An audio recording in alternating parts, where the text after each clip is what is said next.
Olá, seja bem-vindo ao dia 40 da nossa leitura Mostra-nos o Pai. Este é o tema da nossa leitura bíblica anual, de 2024.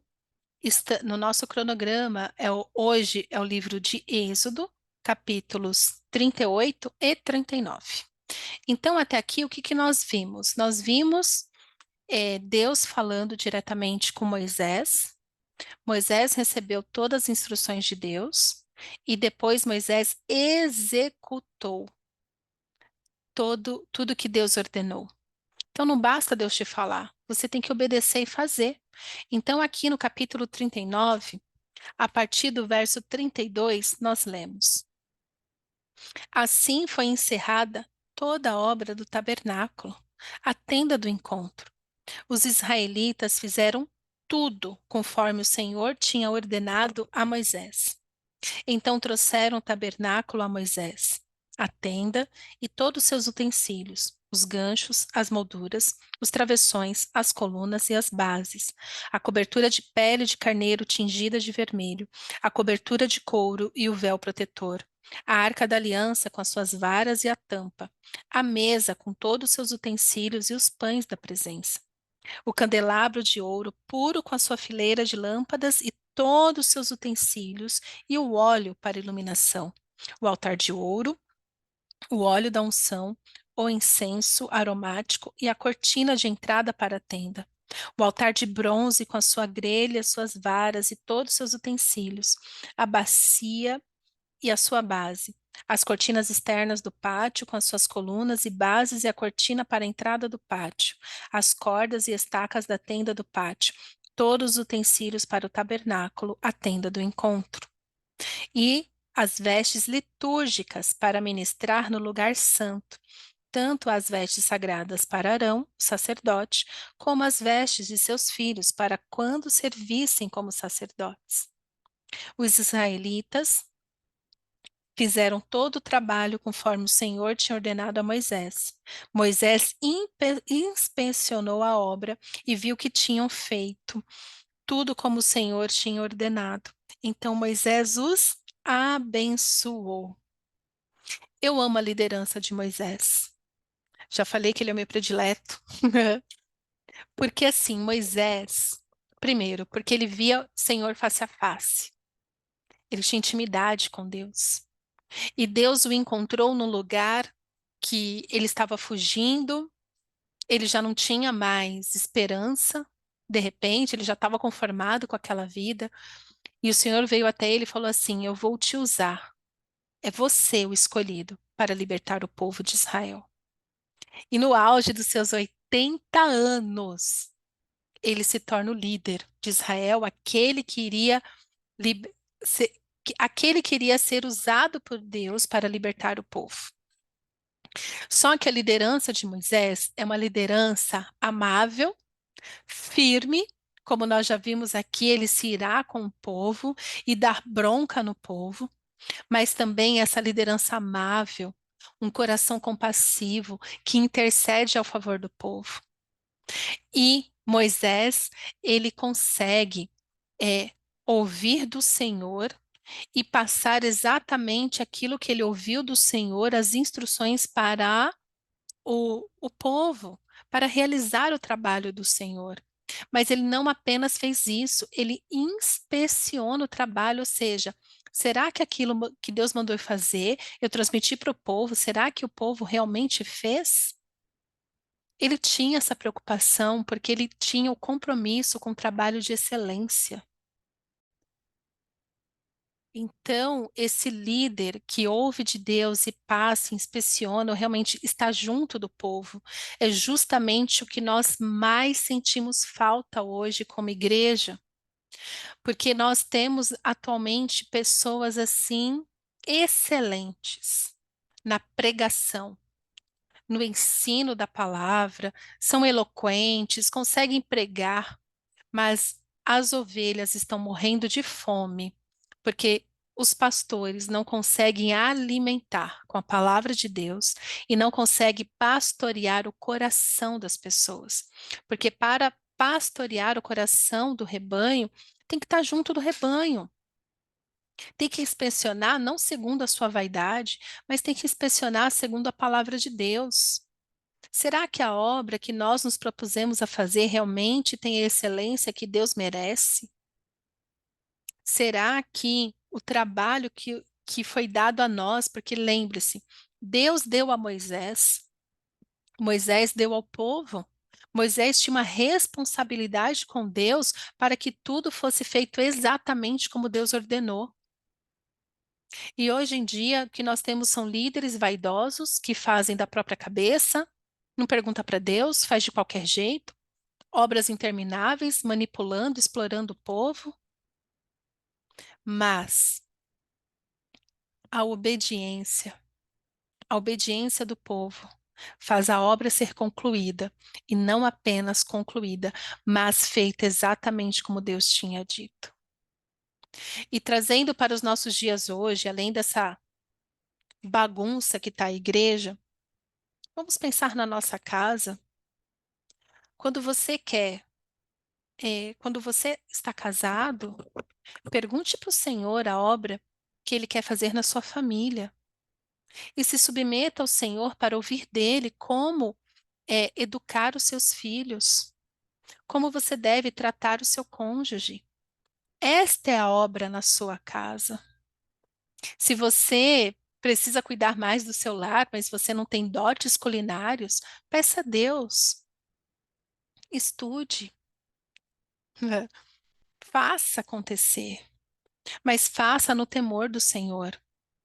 Hoje, né, tem esse discurso maldito das feministas. É uma maldição mesmo. Ai, você tem que trabalhar fora, você tem que trabalhar, você não pode depender de homem. Calma aí, não é depender de homem. Estamos juntos. Nós somos uma só carne. Então, se ele trabalha, eu também trabalho.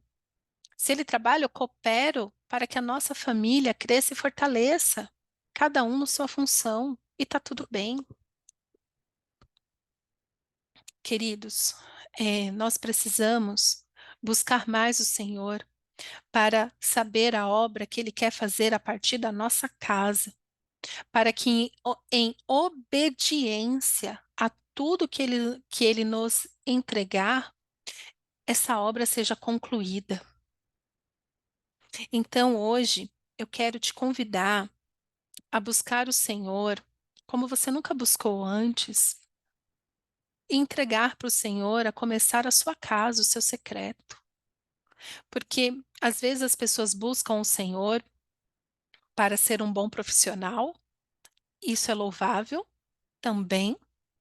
Buscam o Senhor para que o ministério cresça, para que o trabalho na igreja seja realizado, mas a sua casa está destruída.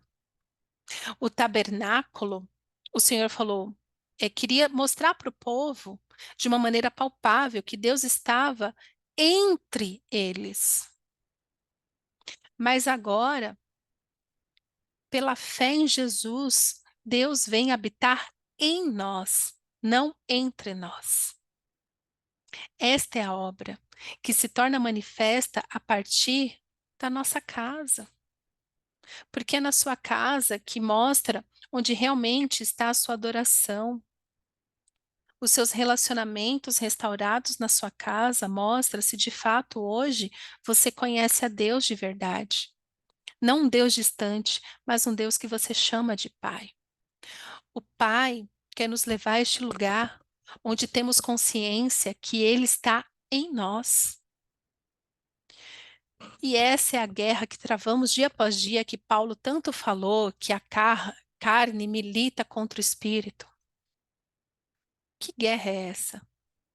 É a guerra de que assim, Senhor, porque eu te amo, eu vou abrir mão disso aqui, que para mim era tão confortável fazer esse pecado aqui, mas porque hoje eu te conheço, o Senhor mora em mim, eu vou ouvir mais o Senhor do que os desejos da minha carne, para que a obra do Senhor se complete na minha vida.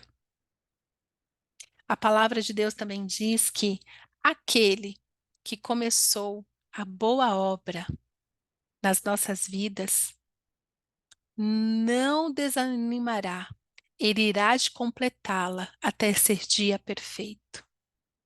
Então, a obra que o Senhor está construindo em nós, este tabernáculo, que agora nós somos o tabernáculo onde o Senhor habita, é este lugar aonde nós ouvimos mais a voz do Espírito, onde nós conseguimos entender quando é Satanás tentando nos confundir, porque Deus não é Deus de confusão, mas esta obra que está sendo construída, o Senhor está nos construindo e é o Senhor que completa, mas nós temos parte, a nossa parte nessa obra, porque é a sua boca que declara bênção ou maldição sobre a sua vida. É a sua boca que se abre para dizer: sim, Senhor, estou aqui, ou então não, Senhor, não, não consigo fazer nada diferente disso. É a sua boca que tem que se abrir para dizer sim, não, para dizer, Senhor, eu te amo, a ti me rendo, mas também a sua obra pode ficar aí murmurando, reclamando, aí a obra para. Quando você está em sintonia com o Senhor, quando o seu coração está alinhado com o coração de Deus, a obra, ela vai crescendo. A obra vai sendo dia a dia completada em Cristo. Mas quando você sucumbe ao pecado, ao egoísmo, à vaidade, a obra para. Aí o Senhor tem que o quê? Fazer consertos na sua vida. E aí depois volta a construção. Sabe quando para a construção porque precisa comprar materiais, recursos, depois continua a construção? Deus não abandona a obra que ele começou em nós. Ele há de completá-la, mas você pode abandonar a obra. Você já viu obras que começaram, não teve recursos para terminar e foi jogada ao vento? E se passou tantos anos que tiveram que destruir, se quisessem construir alguma coisa no local, tinha que destruir aquilo que já estava feito e fazer um novo? Cuidado para que você não abandone a obra. Você pode sim abandonar a obra quando você não se submete a Jesus. Quando você não se submete ao senhorio de Cristo, você abandona a obra. Aí, como que o Senhor vai completar? Ele não vai te obrigar a completar a obra. Porque, como nós vimos aqui nessa ilustração, Deus dá, mas o povo coopera com o trabalho para que aquilo se complete em obediência. Mas, uma vez que você fica rebelde, desobedece o Senhor, a obra não é completa. E a culpa nunca é de Deus. A culpa é sempre nossa. A culpa é sempre sua. Então, que nesse tempo você entenda a sua parte para a construção e a sua parte compete em obediência, repudiar, odiar o pecado, obedecer o Senhor em todo o tempo e amá-lo em todo o tempo. Esta é a sua parte na obra e colocar as suas mãos, ou seja, ter atitudes coerentes com essa obediência. E aí sim, a obra vai sendo completada dia após dia, até ser dia perfeito. O dia perfeito é a volta de Jesus para nos buscar. Que nesse tempo você tenha discernimento da sua parte. Amém? Pai, nos traz a consciência, Senhor, da nossa parte para que essa obra seja completa. Nos dá, Senhor, um desejo genuíno de te obedecer, de te amar mais do que tudo. Sabemos, ó Pai, que o Senhor é fiel para completar a boa obra nas nossas vidas. O Senhor é fiel. Então eu te peço, Senhor, que nós sejamos fiéis também. Tenha paciência conosco, Senhor. Estende a tua graça e misericórdia sobre nós para que possamos fazer a tua vontade acima de qualquer coisa, acima de todas as coisas. Que sejamos obedientes por amor ao teu nome, Pai. É o que eu te peço, em nome de Jesus. Amém.